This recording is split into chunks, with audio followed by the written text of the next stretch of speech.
안녕하세요. 놀라운 논란 미스터 논란입니다. 토트넘에서 최고의 활약을 펼치는 손흥민 소식입니다. 맨유의 6대1 대패는 일반적인 사건이 아닙니다. 정말 역사적인 사건이었습니다. 1955년 이래 홈에서 이런 대패를 당한 적이 없는 맨체스터 유나이티드 진영에서는 탄식이 쏟아졌습니다. 퍼거슨 경이 지휘봉을 놓은 이후 갈피를 잡지 못하던 맨유는 토트넘의 6대1 대패에 결국에는 자신의 상황에 대해 되짚어보는 반성의 시간을 가졌습니다. 맨유 진영에서 이 경기에 대한 분석을 살펴볼 수 있는 Manchester is Red에서는 맨유가 무너진 장면들을 세부적으로 분석했으며 그 와중에 빛났던 것은 역시 손흥민 선수의 번뜩임이었습니다.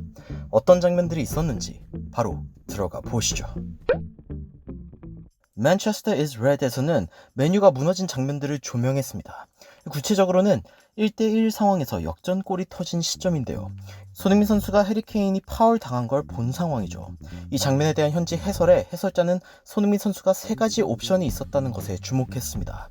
오른쪽 공간, 중앙 쪽, 그리고 마지막으로 왼쪽으로 가는 선택지가 있었지만 사실상 두 수비수에게 저지당할 가능성이 있는 오른쪽과 중앙을 선택한 것이 아니라 왼쪽으로 파고 들어가며 저지당하더라도 상대방의 퇴장을 유도할 수 있는 수비의 앞으로 파고든 플레이에 대해 상당히 영리하다는 평가를 했습니다.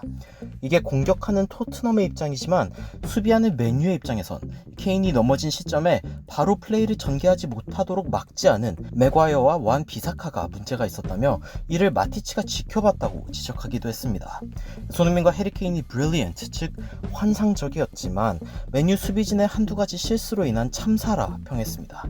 손흥민의 어시스트가 터진 해리케인의 골에서도 마티치에게 전달되려던 공을 케인이 끊었는데 애초에 이러한 움직임은 선수 개인의 판단 실수이기도 하지만 더 큰 관점에선 감독의 지시가 잘못된 것이라며 한 사람이 더 적은 상황에서는 맨유는 더 직접적인 공격을 해야 한다고 평가했습니다. 4대1로 차이가 벌어지게 된 손흥민의 추가골에 대해 해설진은 맨유 수비진의 위치가 잘못되었다며 맥과이어가 커버로 측면으로 나가게 된 상황에 루크쇼가 중앙 수비수 역할을 해주지 못했다고 비판하며 중앙 공간을 내주었다고 비판했습니다. 루크쇼는 오히려 그 상황에서도 측면 수비수처럼 생각하면서 해리케인을 의식하는 모습을 보였습니다. 그리고 그렇게 생긴 공간은 손흥민의 차지가 되었고 추가골이 생겨나는 상황이 되었다고 설명했습니다. 이에 대해 추가적으로 해설을 보탠 팀 셔우드는 손흥민의 눈에 불이 켜진 게 안 보이냐라며 바로 기어를 돌려서 공간으로 들어가는 재빠른 움직임을 보였다고 호평했습니다. 그리고 골망을 툭 흔들어버리는 깔끔한 처리를 했다며 손흥민 선수의 움직임에 대한 찬사를 날렸지만 반면 대해야는 공 하나라도 막을 수 있냐며 맨유의 붕괴에 안타까워하는 모습을 보였습니다. 게다가 이적 시장에서 토트넘이 훌륭한 보충을 했다며 이번 이적 시장의 페르난데스 이후 이적을 성사시키지 못한 맨유에 대해 아쉬워했습니다.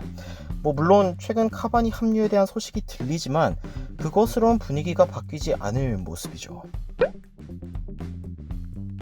최근 맨유가 토트넘에게 당한 6대1 대패는 정말로 맨유 입장에선 뼈아픈 패배입니다. 패트리스 에브라는 스카이 스포츠와의 인터뷰에서 자신이 패널을 그만두고 싶을 정도로 괴롭다며 맨체스터 유나이티드의 현 상황에 대해 정말 아쉬워하는 모습을 보였습니다. 표정만 봐도 보이시죠? 저 안타까움. 이런 결과를 초래한 결정적 장면들에 지속적으로 조명된 손흥민 선수의 활약은 그야말로 최고의 활약이라 할 수 있습니다. 손흥민 선수 개인적으로도 맨유 상대로 자신감을 얻을 수 있었죠. 게다가 손흥민뿐 아니라 전체적으로 향상된 토트넘이 얻어낸 성과라 더욱 기뻐할 만합니다. 한때 어떤 컵도 들어올리지 못한 그저 그런 팀이란 인식으로 축구 팬들에게 인상 깊지 못한 토트넘은 무리뉴가 합류하고 보강이 이루어진 2년 차에 드디어 무슨 일을 낼 채비를 하는 듯 보입니다. 이적 시장의 보강이 끝난 토트넘의 첫 리그 상대가 된 맨유는 안 그래도 휘청이던 분위기에 쓰러져 버리는 상황이 연출되어 버렸습니다. 이번 시즌 토트넘을 지켜볼 수밖에 없는 이유죠. 또 어떤 소식이 들려오게 될지 기대해보며 오늘 영상 마치도록 하겠습니다. 추가적으로 흥미로운 외신 소식이나 해외 반응이 있으면 전달드리도록 하겠습니다. 놀라운 논란 재드리는 미스터 논란이었습니다. 시청해주셔서 감사합니다.